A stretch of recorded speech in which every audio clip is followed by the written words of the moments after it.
विश्व पटल पर जैन धर्म की प्रभावना करने वाली ममता की साक्षात प्रतिरूप परम पूज्य गुरु माँ आर्य का रत्न 105 श्री सृष्टि भूषण माता जी के आशीर्वाद से सिद्ध क्षेत्र, अतिशय क्षेत्र एवं महानगरों में सेवा के पुनीत कार्य भी किए जा रहे हैं। अनेक आध्यात्मिक पुण्य के कार्य, साधुओं के आहार, विहार, औषधि एवं उपकरण आदि की व्यवस्थाएं सुचारू रूप से कई वर्षों से की जा रही है। महीने में 2 दिन 3 दिन नहीं चलता, पूरे 365 दिन चौका चलता है। और पहली व्यवस्था तो ये थी कि साधु पहाड़ पे भी जाता था तो वहाँ से आटा आदि की व्यवस्था है, जो भी सामग्री साधु को चाहिए होती तो पहाड़ पे भी जाती सामग्री जाती थी और वहाँ पर साधु को चौका आदि लगता था। ये बीड़ा उठाया, उनका ये मिशन है कि हर क्षेत्र पर साधुओं की त्यागी वृत्तियों के आहार की संपूर्ण व्यवस्था हो। पूज्य आर्यिका माँ सृष्टि भूषण माता जी की अनुकंपा कृपा जगत के अनेक जीवों पर बनी हुई है और जहाँ भी माता जी की दृष्टि पड़ती है, जहाँ भी किसी प्रकार से पीड़ित परेशान लोग दिखाई देते हैं, माता जी के माध्यम से उनकी किसी न किसी प्रकार से सहयोग की जाता है। साथ ही सामाजिक सेवा के भी कार्य समिति द्वारा कार्यरत है। बच्चों की शिक्षा, गरीबों की सहायता, वृद्ध एवं असहाय लोगों को आश्रय दिया जाता है। गौ संरक्षण एवं संवर्धन के लिए गौशाला का निर्माण एवं चारा जैसे सराहनीय कार्य किए जा रहे हैं। देर न करें, आज ही जुड़ें ऐसे महापुण्य के कार्यों से। 1 लाख से अधिक राशि देकर संरक्षण आदि पद प्राप्त कर सकते हैं। साथ ही छोटी राशि दान करके भी पुण्यार्जन कर सकते हैं। आप अपनी दान राशि दिए गए निम्नलिखित बैंक खाता विवरण में जमा करा सकते हैं। अधिक जानकारी हेतु संपर्क सूत्र। हमारे यहाँ 5-5, 6-6 फुट की दीवारें हुआ करती थी, चूनों के मकान हुआ करते थे, क्योंकि हमने बोला मकान कच्चे लेकिन आदमी सच्चे हुआ करते थे। वो जमाने थे जब हम झूठ भी बोला करते तो सच लगा करता था, क्योंकि उस समय हमारा बचपन था। आप लोग समय की कीमत करना सीखना। सच बताते हैं, समय की जो कीमत करता है वो एक दिन समय सार हो जाया करता है।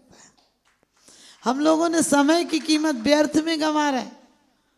आपने देखा आधी चीजें तो हिंदुस्तान, पाकिस्तान कहाँ कितने मर गए, हमारी संवेदनाएं मर गई। हमारे यहाँ इतनी संवेदनाएं थी, यदि गाय भी मर जाए तो जब तक उसको यथास्थान नहीं पहुंचा देते थे तब तक चूल्हे में आंच नहीं डलती थी। अब बाप मर जाए तो फोन आता है, आपके पापा को कितने बजे ले जाने का प्रोग्राम है। हमने कहा उसका बाप मर गया, तुझे प्रोग्राम दिख रहा, हर चीज तुझे प्रोग्राम ही दिखता है। अरे सोच कर देखा करो कि हमने समय को कहाँ से कहाँ ले गए और इसको तरक्की कहते हो। इससे बड़ी अवनति कुछ नहीं हो सकती है। हमें यदि कुछ पाना है तो हम श्रेष्ठ लोगों को देखें। हम महावीर, बुद्ध, राम को देखें कि उनका आदर्श कैसा था और हमारा कैसा है। सीता को आपको पता, दशरथ ने कहा था कि बेटा मैं जनक को क्या जवाब दूंगा, मैं कह के लाया था कि तुम्हारी बेटी को पलक पावड़े रखूंगा, धूप नहीं लगने दूंगा, कभी गमों की धूप की परछाई नहीं पड़ने दूंगा। बेटी राम जा रहे हैं, तू भवनों में रह।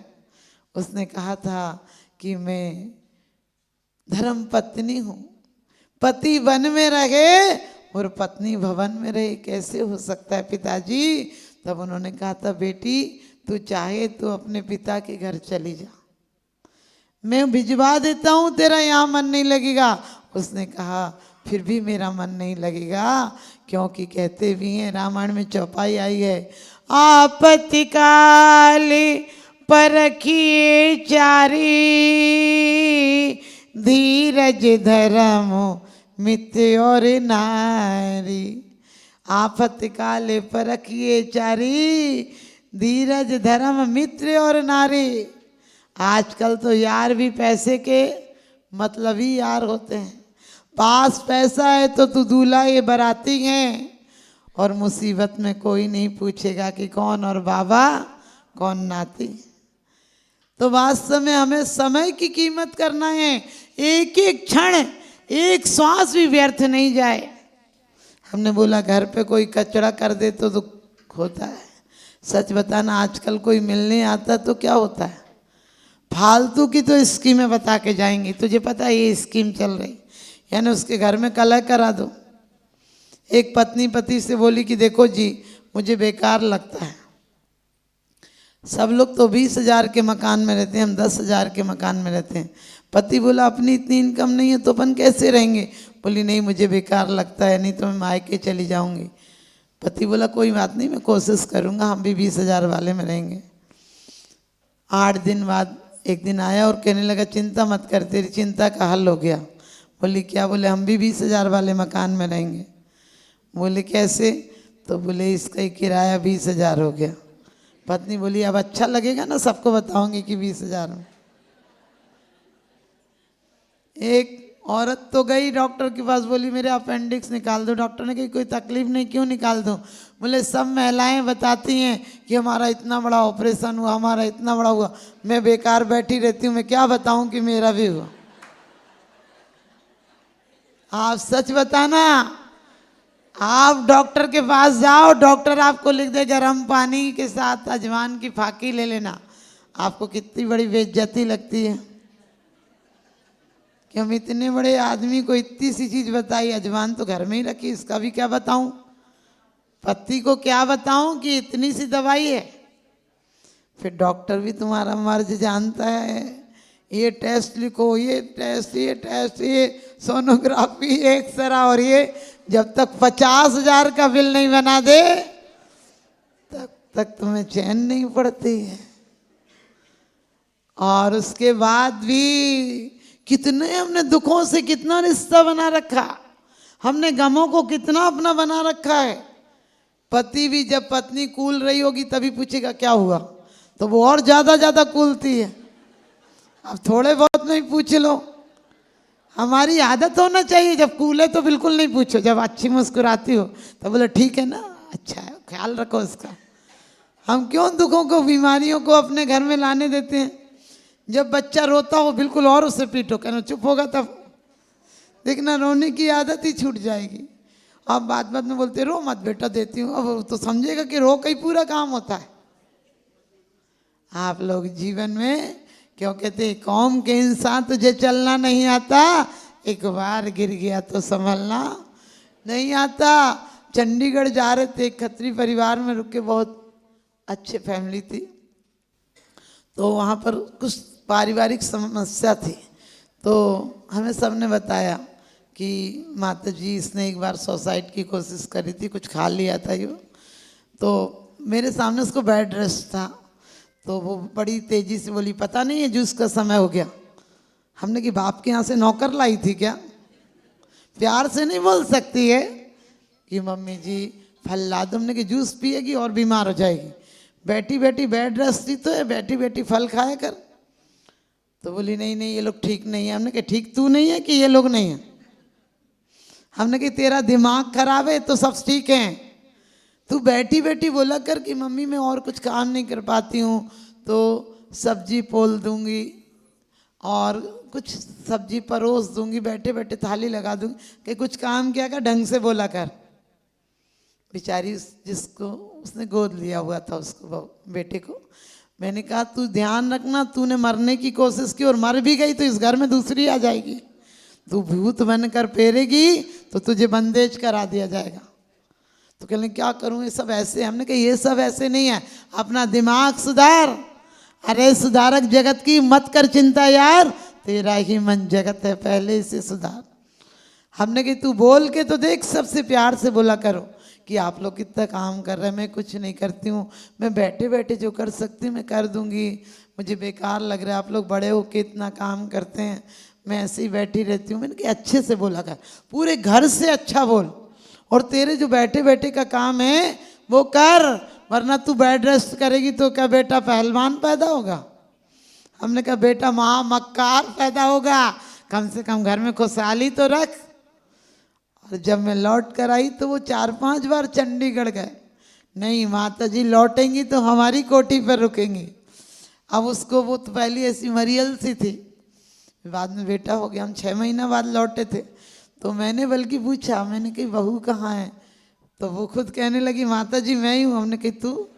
इतनी मोटी ताजी अच्छी हो गई और कहने लगी माता जी आप कौन सा जाप कर गई थी हमारे घर बैठ के? हमारे घर के सारे लोग ठीक हो गए। हमने कही तू ठीक हो गई तो सारे लोग ठीक हो गए। आप भी ध्यान रखना, हमारा सोच बदल जाएगा तो दुनिया बदल जाएगी। आज भी अपने घरों को स्वर्ग बनाओ और स्वर्ग से आओगे तो सिद्ध से ला जाओगे। ये मंदिर के परमात्मा भी आप मैयत से लौटते हैं, क्योंकि कहते हैं घर चूता हो तो बरसात बुरी लगती है, घर में अर्थी हो तो बारात बुरी लगती है। लाख सामान हो बाजार में लेकिन दिल में कोई कसक हो तो हर बात बुरी लगती है। दिल में कोई कसक हो तो हर बात बुरी लगती है। जब दिल में तनाव हो तो कोई ये भी कहे कपड़ा ला दें क्या, कहने हमें जताओ मत, हमें नहीं चाहिए कपड़ा है। कोई कहे खाना ला दूं, अरे हम खुद परोस के खा लेंगे। क्योंकि हर इंसान बुरा लगता है। इसलिए सबसे बड़ा धर्म है अपने मन को इतना सुंदर बनाओ कि किसी गालियां भी हमारे पास आते आते क्या गीत बन जाएं। जिंदगी की डायरी पर कुछ ऐसा लिखा जाए जिसे सुबह और शाम बड़े प्यार से पढ़ा जाए। क्योंकि कहते हैं वास्तव में हमने कहा जिंदगी को, एक बहू बोली अपने पिताजी ससुराल से गई तो बोली मैं ससुराल नहीं जाऊंगी। घर वालों ने कहा क्यों नहीं जाएगी? कहने लगी अरे सब लोग बहुत बेकार हैं। पिताजी से बोली जब जाऊंगी जब सास मर जाएगी, और तुम डॉक्टर हो कुछ ऐसी चीज़ बता दो पता भी नहीं चले सास मर जाए। उसने कहा ठीक है। पिताजी बहुत विवेकवान थे, बोले मैं तुझे कहीं से लाकर अच्छी दवाई ढूंढ के लाता हूँ और मंत्र भी लाता हूँ, तू मंत्र पढ़ेगी तो पता नहीं चलेगा किसी को और वो मर जाएगी। बोले ठीक है। पिताजी कुछ दवाई लाके, ऐसी दवाई क्या थी, सादा चीनी का पाउडर था, और उसकी पुड़िया बनाकर बोले सास को रोज एक पुड़िया उसकी चाय में डाल के दे दिया कर। बोले आप कहो तो पूरे घर को दे दूं, पति को छोड़ के पूरे घर को दे दूं, सारे ही लोग खराब हैं। उन्होंने कहा दे दियो लेकिन अपने पति को तो मत दियो। बोले नहीं नहीं चिंता मत करो, उन्हें कहूँगी कि 9 बजे तक सो, उसके पहले सबकी चाय में मिला दूंगी। पिताजी ने कहा ठीक है, लेकिन ये बात है इसके साथ एक मंत्र जरूरी है और मंत्र में साधना करनी पड़ेगी। तू अभी 9 बजे उठती है, तुझे सुबह 6 बजे उठना पड़ेगा। 6 बजे उठकर घर के किसी को क्रोध नहीं आए ऐसा काम करना पड़ेगा। तू बिल्कुल सबसे प्रेम से बोलियो, 6 महीना में तेरा काम हो जाएगा। सबसे प्रेम से बोलना, खूब काम करना, आगे आगे करना, तेरा काम हो जाएगा। अब ससुराल आई तो सब सोच रहे तो बड़े प्रेम से बोल रही है, सुबह जल्दी उठ रही है, सास को खाना प्यार से दे रही, क्योंकि उसके पिता ने कहा था प्यार से नहीं बोली, जरा भी झगड़ा किया तो मंत्र काम ही नहीं करेगा बल्कि तू ही मर जाएगी। तो उसने कहा अच्छे से बोलती, सबका काम करती, खूब प्यार से। अब 1 महीने में तो नक्शा ही बदल गया, सब लोग बदल गए, इतना प्यार देने लगे, सास हाथों पर लेने लगी, दिन भर तारीफ करती, देवर ननद सब लोग। पति सोचता बड़ी अच्छी, क्या होगा इसके, घर से आई है तो कौन सा मंत्र तंत्र कर दिया। पति से बोली चिंता मत करो, मैं एक मंत्र की साधना करूँ, घर के सब लोग साफ हो जाएंगे। उसने कहा भैया तू चली जाए, ऐसी साधना मत कर। और उसने अपने ससुर को फ़ोन लगाया कि आप तो अपनी लड़की को ले जाओ, ये ना जाने कौन सी साधना कर रही है, सब तो अच्छे होगा लेकिन ये मेरे से कह रही थी मैं कोई साधना कर रही हूँ। दूसरे दिन बाप आया और बोला चल। सास बोली मैंने भी छू बहू को, बहू है हमारी तो घर की लक्ष्मी है। देवर बोला भाभी नहीं जाएगी, भाभी क्या है सीता है। ननद कहने लगी मेरी ब्याह नहीं हुआ तब तक तो ये जाएगी नहीं। अब घर पर पिताजी ले आए कि तेरे पति का फोन आया था। दूसरे दिन पूरे घर वाले लेने चले गए, और घर वाले लेने चले गए तो वो अपने पिताजी से लिपट कर बोली पिताजी ये मंत्र वापस ले लो, मेरे घर के तो सारे लोग इतने अच्छे हैं, मुझे लेने आ गए। ऐसा नहीं हो कि तुम्हारी मंत्र और पुड़िया काम कर जाए, मेरे घर के लोग मर जाए। ध्यान रख गए। घर के लोग मर जाएं अपनी पुड़िया वापस ले लो, ये मंत्र हमें नहीं चाहिए। उसके पिताजी ने समझाया, बेटा मैंने कोई मंत्र नहीं दिया था, मैंने तो सादा चीनी का पाउडर दिया था, लेकिन तू अच्छी हो गई तो पूरा घर अच्छा हो गया। सासों को भी चाहिए, सासों को भी चाहिए कि मरने के बाद चाबी दे जाओगी, मरने के बाद सारी जायदाद दे जाओगी। जीते जी बहू को कहो, बेटा यही तो खाने पीने की उम्र है, खूब आराम से खाओ, आराम से रहो, तेरा घर है, मैंने तेरे लिए तो सुंदर सपने सजाए थे। और कभी भी बेटियों को याद मत करो, बेटियां दूसरों का घर बसाती हैं, दूसरों की बेटियां आपका घर बसाती हैं। उन्हें अच्छी ज़िंदगी देना, आखिरी सांस तक वो तुम्हें अच्छी ज़िंदगी देंगी तो दोनों हाथ से तालियां बजती हैं। ज़िंदगी को ज़िंदगी का राज पाना चाहिए, ज़िंदगी को ज़िंदगी का राज पाना चाहिए, ज़िंदगी को ज़िंदगी भर मुस्कुराना चाहिए। और ज़िंदगी में ज़िंदगी का राज कर पाया नहीं तो ज़िंदगी को ज़िंदगी से रूठ जाना चाहिए। विश्व पटल पर जैन धर्म की प्रभावना करने वाली ममता की साक्षात प्रतिरूप परम पूज्य गुरु माँ आर्य का रत्न 105 श्री सृष्टि भूषण माता जी के आशीर्वाद से सिद्ध क्षेत्र, अतिशय क्षेत्र एवं महानगरों में सेवा के पुनीत कार्य भी किए जा रहे हैं। अनेक आध्यात्मिक पुण्य के कार्य, साधुओं के आहार, विहार, औषधि एवं उपकरण आदि की व्यवस्थाएं सुचारू रूप से कई वर्षों से की जा रही है। महीने में 2 दिन 3 दिन नहीं चलता, पूरे 365 दिन चौका चलता है। और पहली व्यवस्था तो ये थी कि साधु पहाड़ पे भी जाता था तो वहाँ से आटा आदि की व्यवस्था है, जो भी सामग्री साधु को चाहिए होती तो पहाड़ पे भी जाती सामग्री जाती थी और वहाँ पर साधु को चौका आदि लगता था। ये बीड़ा उठाया, उनका ये मिशन है कि हर क्षेत्र पर साधुओं की त्यागी वृत्तियों के आहार की संपूर्ण व्यवस्था हो। पूज्य आरिका माँ सृष्टि भूषण माता जी की अनुकंपा कृपा जगत के अनेक जीवों पर बनी हुई है और जहाँ भी माता जी की दृष्टि पड़ती है, जहाँ भी किसी प्रकार से पीड़ित परेशान लोग दिखाई देते हैं, माता जी के माध्यम से उनकी किसी न किसी प्रकार से सहयोग की जाता है। साथ ही सामाजिक सेवा के भी कार्य समिति द्वारा कार्यरत है। बच्चों की शिक्षा, गरीबों की सहायता, वृद्ध एवं असहाय लोगों को आश्रय दिया जाता है। गौ संरक्षण एवं संवर्धन के लिए गौशाला का निर्माण एवं चारा जैसे सराहनीय कार्य किए जा रहे हैं। देर न करें, आज ही जुड़ें ऐसे महापुण्य के कार्यों से।